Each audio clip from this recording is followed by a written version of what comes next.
اطاعت ہے. اس کا مقصد اللہ تبارک و تعالیٰ کے احکام کے مطابق زندگی گزارنا. اور ایک یہاں پر میں آپ کو یہ بتاتا چلوں کہ ہم عبادت کا مطلب اور اطاعت کا مطلب صرف یہ سمجھتے ہیں کہ ہم کسی کونے میں بیٹھ جائیں تسبیح لے کر اور اللہ اللہ کریں، یا ہم یہ سمجھتے ہیں کہ جو ہم پر 5 وقت کی نماز فرض ہے صرف وہی ہم ادا کر لیں. یعنی جب تک ہم مسجد میں ہوں تو اللہ کی عبادت، اللہ کی اطاعت، مسجد سے باہر ہوں تو پھر ہماری اپنی زندگی. عبادت کا اور اطاعت گزاری کا یہ مطلب بالکل ہے ہی نہیں. دنیا کے تمام کام جو جائز ہیں، جو مباح ہیں، صحیح نیت کے ساتھ کرنا یہ عبادت ہے. یعنی کوئی بھی ایسا کام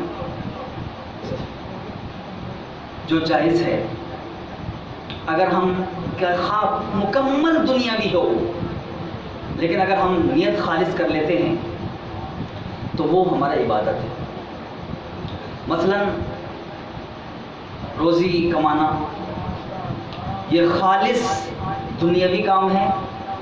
انسان اپنے کھانے پینے کے لیے روزی کماتا ہے، لیکن اگر ہماری نیت خالص ہو جائے اور ہم صرف یہ سوچنے لگیں کہ ہم جو یہ روزی کما رہے ہیں اور تجارت کر رہے ہیں، اس کے ذریعے جو اللہ کا جو حق ہے وہ بھی ادا کریں گے، جو غریبوں کا حق ہے وہ ادا کریں گے، تو یہی عبادت بن جاتا ہے. تو کوئی بھی دنیاوی کام اگر ہم خالص اخلاص کے ساتھ، خالص نیت کے ساتھ اگر ہم کام کریں تو وہ ہمارا کام عبادت ہے. تو عبادت کا یہ مطلب ہے. اللہ تبارک و تعالیٰ نے انسان کو اس لیے پیدا کیا. اب ہمیں یہ دیکھنا ہے، ہمیں غور کرنا ہے کہ آیا ہم اللہ تبارک و تعالیٰ کی عبادت، اس کی اطاعت کر رہے ہیں یا نہیں. اور یہی آپ کا آج کا موضوع ہے، محاسبہ نفس. یعنی ہم اپنے کو ٹٹولیں، اپنے کو دیکھیں، اپنے کو پرکھیں، اپنے کو جانچیں کہ کیا ہم اپنا پورا کام جو صبح سے شام تک کرتے ہیں، کیا کوئی اس طرح کا کام ہے جو اللہ تبارک و تعالیٰ کو ناراض کرتا ہے. کوئی ایسا کام کر رہے ہیں ہم کہ جس سے اللہ تبارک و تعالیٰ کو کی ناراضگی ہم مول لے رہے ہیں.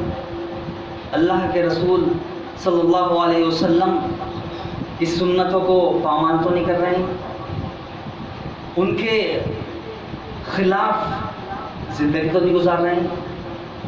یہ ہے محاسبہ نفس. عزیز نوجوانوں، ہم صبح سے شام تک جو ہم عمل کرتے ہیں، جو ہم کام کرتے ہیں، اگر ہم چاہیں تو ہمارا ایک ایک لمحہ عبادت بن سکتا ہے. ہمارا ایک ایک لمحہ اطاعت گزاری میں گزر سکتا ہے. بس صرف اور صرف ہمیں اپنے کو نیت بدلنا ہے، اپنی نیت خالص کرنا ہے. اللہ تبارک و تعالیٰ نے قرآن کریم میں ارشاد فرمایا، یا ایھا الذین آمنوا اتقوا اللہ ولتنظر نفس ما قدمت لغد واتقوا اللہ ان اللہ خبیر بما تعملون. کہ اے ایمان والو، اللہ تبارک و تعالیٰ سے ڈرو، تقوی اختیار کرو. ولتنظر نفس ما قدمت لغد، اور ہر ایک کو یہ سوچنا چاہیے، یہ دیکھنا چاہیے کہ اس نے کل کے لیے یعنی قیامت کے لیے کیا پیش کر رکھا ہے. اگر ہم دن بھر کے کسی لمحے میں بھی ہم یہ سوچ لیں اور پھر اسی کے مطابق زندگی گزار لے، تو یہی محاسبہ نفس ہے۔ قرآن کریم میں دوسری جگہ اللہ تبارک و تعالیٰ کا ارشاد ہے کہ اما من خاف مقام ربی ونہى النفس عن الهوى فإن الجنة هي المأوى، کہ ہر ایک کو سب سے پہلے یہ سوچنا ہے کہ ایک دن ہمیں اس دنیاوی زندگی سے جانا ہے اور اللہ تبارک و تعالیٰ کے سامنے حاضر ہونا ہے، اس کے سامنے کھڑا ہونا ہے، جواب دینا ہے، اور ہر چیز کا جواب دینا ہے۔ عمر کہاں گزاری، یہ جسم ہم نے کہاں برباد کیا، یہ مال کہاں خرچ کیا، کہاں سے کمایا۔ حدیث میں تو آتا ہے کہ جب تک قیامت میں 4 چیزوں کا سوال نہ ہو جائے انسان دوسرا قدم نہیں رکھ پائے گا۔ اس میں پہلے اس کی عمر، کہ اس نے عمر کیسے کمائی، کیا کیا کام کیا۔ اس کا جسم جو اللہ تبارک و تعالیٰ نے اس کو صحت دی اور جسم میں تمام چیزیں دی، آنکھیں دی، ہاتھ دیے، پیر دیے، کان دیے، زبان دی، پورا جسم دیا، اس کا استعمال کیسے ہوا۔ اور ایک علم، جو اس نے علم کمایا اس پر عمل کتنا کیا، اور مال کہاں اس نے کمایا، کہاں اس نے خرچ کیا۔ جب تک ان چیزوں کے بارے میں دریافت نہ ہو جائے گا قیامت میں وہ قدم نہیں اٹھا پائے گا۔ تو وَمَنْ خَافَ مَقَامَ رَبِّهِ، جو اپنے رب کے سامنے حاضر ہونے سے ڈر گیا، یعنی جسے یہ خوف ہو گیا کہ ایک دن ہمیں جانا ہے اپنے رب کے سامنے، اپنے مالک کے سامنے، اپنے خالق کے سامنے جواب دینا ہے تمام چیزوں کا، تمام نعمتوں کا جو اللہ تبارک و تعالیٰ نے اسے دی۔ وَنَهَى النَّفْسَ عَنِ الْهَوَىٰ، اور اپنے نفس کو خواہشات سے ہٹا دیا، دور کر دیا۔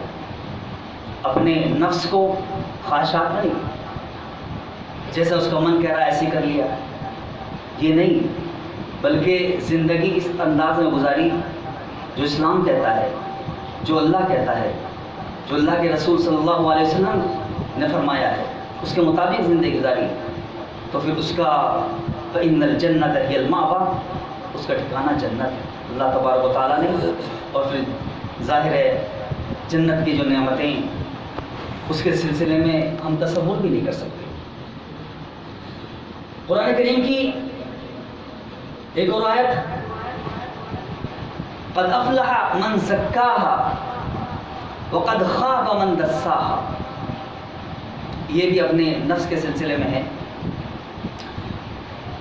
ہم کامیابی اپنے طور پر سمجھتے ہیں، کوئی کامیابی مال کو سمجھتا ہے، کوئی کامیابی عزت کو سمجھتا ہے، اپنے اپنے طور پر سمجھتا ہے کہ وہ شخص کامیاب ہے۔ کوئی کامیابی سمجھتا ہے کہ اس کے پاس گاڑی ہے، بنگلہ ہے، لیکن قرآن کریم نے جو کامیاب شخص کو کہا، وہ کہا وَمَنْ زُحْزِحَ عَنِ النَّارِ وَأُدْخِلَ الْجَنَّةَ فَقَدْ فَازَ، کہ جو دوزخ سے بچا لیا گیا اور جسے جنت میں داخل کر دیا گیا، اصل میں کامیاب وہ شخص ہے۔ اور کیسے کامیاب ہوگا انسان؟ قد افلح من زکاها، جو اپنے نفس کو درست کر لے، جو اپنے نفس کا تزکیہ کر لے، جو اپنے نفس کی اصلاح کر لے، جو اپنے اصلاح کر لے، وہ کامیاب ہے۔ اور نفس کی اصلاح یعنی انسان کے دل میں بغض نہ ہو، حسد نہ ہو، جلن نہ ہو، دشمنی نہ ہو، کسی کے متعلق بدگمانی نہ ہو۔ یہ وہ چیزیں جو نفس کو کی اصلاح کرتی ہیں۔ وقد خاب من دساها، اور جس نے انہی گندگیوں میں رکھا، فقد خاب، تو وہ ناکام ہے، وہ نامراد ہے۔ لہذا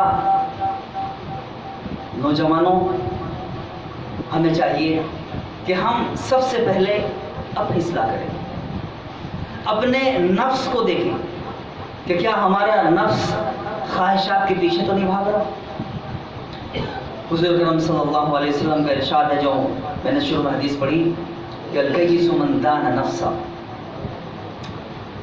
ہر شخص سمجھتا ہے کہ میں عقل مند ہوں، میں دانا ہوں، لیکن حضور اکرم صلی اللہ علیہ وسلم نے فرمایا کہ عقل مند وہ ہے جو اپنے نفس کو ٹٹولتا رہے، اپنے نفس کا محاسبہ کرتا رہے، اپنے نفس کو پرکھتا رہے، اپنے نفس کو جانچتا رہے، اپنے کو دیکھتا رہے کہ اس نے کیا کیا، کہ اس نے کوئی ایسا کام تو نہیں کیا جو کل قیامت میں شرمندگی کا سبب نہ ہو، یا اس نے کوئی ایسا کام کیا جو ہمارے لیے ثواب و خیر و برکت کا ذریعہ بنے۔ تو عقل مند وہ ہے کہ من دان نفسا، جو اپنا محاسبہ کرتا رہے اور دیکھتا رہے، اور وعامل لما بعد الموت، اور کام وہ ایسے کرے جو اس کے قیامت، جو اس کو مرنے کے بعد کام آنے والے، وعامل لما بعد الموت، موت کے بعد کے لیے کام کرے، ایسا ذخیرہ کر لے جو اس کو بعد میں کام آئے۔ والعاجز، اور ناکارہ، اور جسے کہیں غیر عاقل، وہ کون ہے؟ من اتبع نفسہ ہواہ، جو اپنے نفس کو خواہشات کے پیچھے لگاتے، وہ ناکارہ ہے، اس کے اندر عقل نہیں، بس خواہشات کے پیچھے جیسا من کہہ رہا ہے ایسا کر رہا ہے انسان، جو چاہے اپنی مرضی سے کر رہا ہے۔ اور وہ تمنا اللہ، اور اللہ سے پھر امیدیں رکھ رہا ہے۔ انسان چل رہا اپنی خواہش کے مطابق، اور امید اللہ سے رکھ رہا ہے کہ اللہ تعالیٰ ہمیں معاف کرے گا، اللہ تعالیٰ ہمیں جنت دے گا۔ بہرحال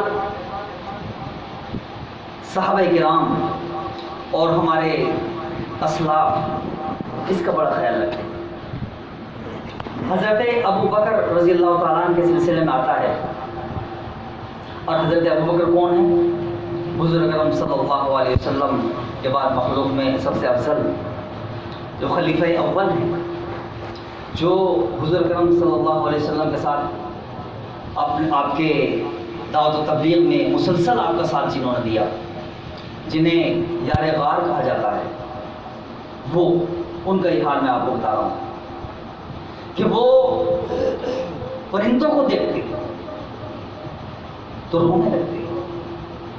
ایک مرتبہ آپ ایک صحابی کے باغ میں تھے، ایک پرندے کو دیکھا کہ وہ چہک رہا ہے، کبھی ادھر جا رہا ہے، کبھی ادھر جا رہا ہے، کچھ کھا رہا ہے، پھل کھا رہا ہے۔ آپ رونے لگے، بہت روئے۔ پوچھا کہ آپ کیوں رو رہے ہیں؟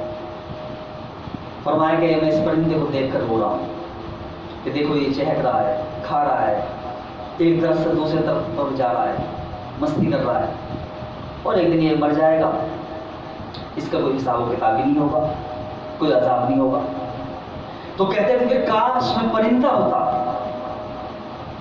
یہ حضرت ابو بکر کا حال ہے، جو میں نے بتایا کہ اللہ کے رسول صلی اللہ علیہ وسلم کے جو بالکل ساتھ رہے خلیفہ اول ہیں، ان کا یہ حال تھا۔ حضرت عمر فاروق رضی اللہ تعالیٰ عنہ، جو خلیفہ ثانی ہیں، جن کے بعد حضرت ابو بکر کے بعد جن کا مرتبہ ہے، ان کا بھی یہی حال ہے۔ ان کے سامنے کوئی بھی ایسی آیت آتی جو عذاب کی ہوتی، روتے۔ آپ پڑھ رہے تھے سورۃ طور، آیت آئی ان عذاب ربک لواقع، کہ تمہارے رب کا عذاب ضرور واقع ہونے والا ہے، آنے والا ہے۔ اتنا روئے، اتنا روئے، اتنا روئے کہ آپ کی طبیعت خراب ہو گئی۔ یہ ان لوگوں کا حال تھا، اور فرماتے تھے کہ حاسبوا انفسکم قبل ان تحاسبوا، کہ اپنے نفس کا محاسبہ کرتے رہا کرو، اپنے کو جانچتے رہا کرو، ٹٹولتے رہا کرو، اس سے پہلے کہ تمہارا حساب ہو۔ قیامت میں اپنے محاسبے سے پہلے اپنا جائزہ لیتے رہا کرو کہ ہم نے کیا کیا، ہم نے سال گزر گیا تو اس سال میں کیا کیا، مہینہ گزر گیا تو اس مہینے میں ہم نے کیا، بلکہ دن گزر گیا تو ہم نے دن میں کیا کیا۔ کمپنی پروڈکٹ بناتی ہے، وہ بازار میں بیچنے کے لیے اس کی قیمت متعین کرتی ہے، اور جب وہ بک جاتا ہے تو پھر کمپنی کے مالک اور ان کے اور دوسرے یہ غور کرتے ہیں اور دیکھتے ہیں کہ کتنا نفع ہوا، کتنا نقصان ہوا، پھر اسی کے مطابق وہ آگے بڑھتے ہیں۔ انہیں نقصان ہوا تو اس پر غور کرتے ہیں کہ کیا نقصان ہوا، اور فائدہ ہوتا ہے تو یہ کوشش کرتے ہیں کہ زیادہ فائدہ ہو۔ کوئی کمپنی بلکہ ہر تاجر، ہر بزنس مین یہ سوچتا ہے، وہ دن بھر میں اپنا جائزہ لیتا ہے کہ کیا اس نے کمایا، کیا اس نے کھویا، کیا اس نے پایا۔ تو کیا ہمارا یہ حق نہیں ہے کہ ہم اپنے نفس کے سلسلے میں غور کریں، اپنے بارے میں غور کریں کہ ہم نے کیا کھویا دن بھر میں، ہم نے کیا پایا، ہم سے کوئی ایسا گناہ تو نہیں ہوا جس سے اللہ ناراض ہو، کوئی ایسی بات، کوئی کسی کا دل تو نہیں دکھایا ہم نے، کہ یہ ہمارا حق نہیں کہ صبح سے شام تک ہم نے کیا کیا اس پر غور کر لیں۔ اگر ہم نے کوئی برا کام کیا تو توبہ کر لیں، گناہ کیا توبہ کر لیں، اور اگر اچھا کام کیا ہے تو کوشش کریں کہ آئندہ اس میں استمرار باقی رہے، اسے کرتے رہیں۔ ہم نے کتنی نمازیں جماعت سے پڑھی، کتنی ہم نے قضا کی، کون سی ایسی نماز جو ہم نے پڑھی ہی نہیں، کتنی سنتیں چھوڑی۔ حضرت ابوبکر، حضرت عمر رضی اللہ تعالیٰ عنہ فرمایا کرتے تھے کہ اپنا محاسبہ کرتے رہا کرو۔ ہم یہ محاسبہ کرتے رہیں گے تو انشاءاللہ قیامت میں ہمارے ساتھ جو ہوگا ہم سب فخر کریں۔ لہذا نوجوانوں، آج کا جو یہ ٹاپک تھا اس کا خلاصہ یہی ہے کہ ہم اپنے سلسلے میں غور کریں کہ ہم کیا کر رہے ہیں، ہم زندگی کس انداز میں گزار رہے ہیں، اور آخری بات یہ کہ صرف یہ نہیں کہ ہم اپنی زندگی کیسے گزار رہے ہیں، بلکہ اس کے ساتھ ساتھ ہم کیونکہ خیر امت ہیں، ہمارے لیے یہ بھی ضروری ہے کہ ہم سوسائٹی اور معاشرے میں ہمارے جو دوسرے بھائی ہیں ان کے بارے میں غور کریں، ان کے بارے میں بھی سوچیں کہ ان کی زندگی کس طرح گزر رہی ہے، کیا ان کی زندگی ایسے تو نہیں گزر رہی کہ جو غیر اسلامی ہو۔ آج کا سب سے بڑا جو مسئلہ ہے وہ یہی ہے کہ ہم نے دین کو صرف مسجد تک محدود کیا ہے۔ ہم یہ سمجھتے ہیں کہ ہم مسجد میں آئے اور چلیے ہم نے عبادت کر لی، بس اب ہمارا ختم ہو گیا۔ لیکن اسلام صرف محدود نہیں عبادتوں پر، اسلام ہر چیز کی بات کرتا ہے، وہ اخلاقیات کے بارے میں بھی بات کرتا ہے، وہ ہمیں تجارت ہو، رہن سہن ہو، معاشرہ ہو، سوسائٹی ہو، ہر سلسلے میں گفتگو کرتا ہے، اور ہر سلسلے، ہر موضوع پر اور شعبے میں ہماری رہنمائی کرتا ہے۔ لہذا ہمیں چاہیے کہ ہم شعبے، زندگی کے جتنے بھی شعبے ہیں، ہر سلسلے میں ہم اسلامی طور پر اپنے کام کریں، کس طرح ہم رہیں، کس طرح ہم سوئیں، کس طرح ہم بازار میں چلیں، کس طرح ہم تجارت کریں، کس طرح ہم ملازمت کریں۔ اگر ہم ہمارے ماتحت ہیں ان کے ساتھ ہمارا کیا رویہ ہو، یا اگر ہم کسی کے ماتحت ہیں تو ان کے ساتھ ہمارا کیا رویہ ہو، یہ سب اسلام ہماری رہنمائی کرتا ہے۔ ہمیں چاہیے کہ ہم اپنے کو صرف محدود نہ رکھیں، ہم یہ نہ سمجھیں کہ اگر ہم نماز پڑھ رہے ہیں یا روزہ آتا ہے تو ہم روزے رکھ لیتے ہیں، یا اللہ نے کسی کو وسعت دی ہے تو حج کر لیتا ہے، یا زکوٰۃ نکال دیتا ہے، تو صرف انہی سلسلے میں یہی عبادت ہے، یا ہم تسبیحات پڑھ لیتے ہیں۔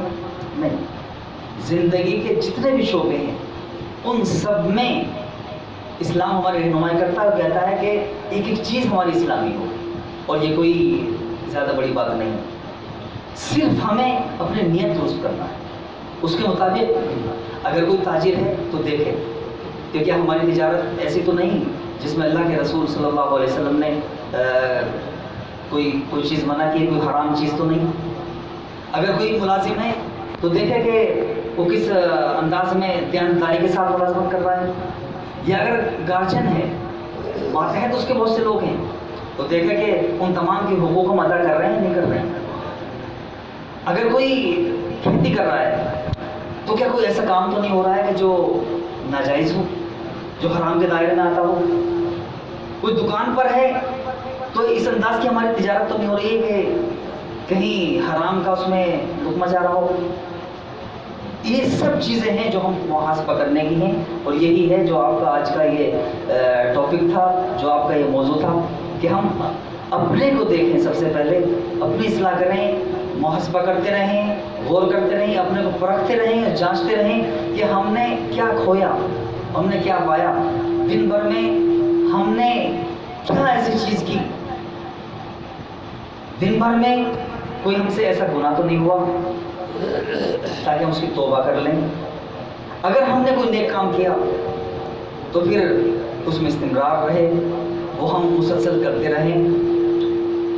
بس میں اسی پر اپنی بات کو ختم کرتا ہوں، اور امید کرتا ہوں کہ انشاءاللہ جو باتیں یہاں پر ہوئی ہیں اس پر سب آپ عمل کریں گے۔ اللہ تعالیٰ ہمیں بھی عمل کی توفیق عطا فرمائے، آپ سب کو بھی عمل کی توفیق عطا فرمائے۔ اور پھر میں مبارکباد دیتا ہوں جنہوں نے پروگرام آرگنائز کیا ان کو بھی، اور آپ جو یہاں پر آئے اور آپ نے جو جذبہ دکھایا، اسلامی جذبہ، اسلام کو سیکھنے کا، اسلامی کلچر، اسلامی تہذیب، اسلامی تاریخ سیکھنے کا جو آپ نے جذبہ دکھایا، آپ بھی بہت ہی قابل مبارکباد ہیں۔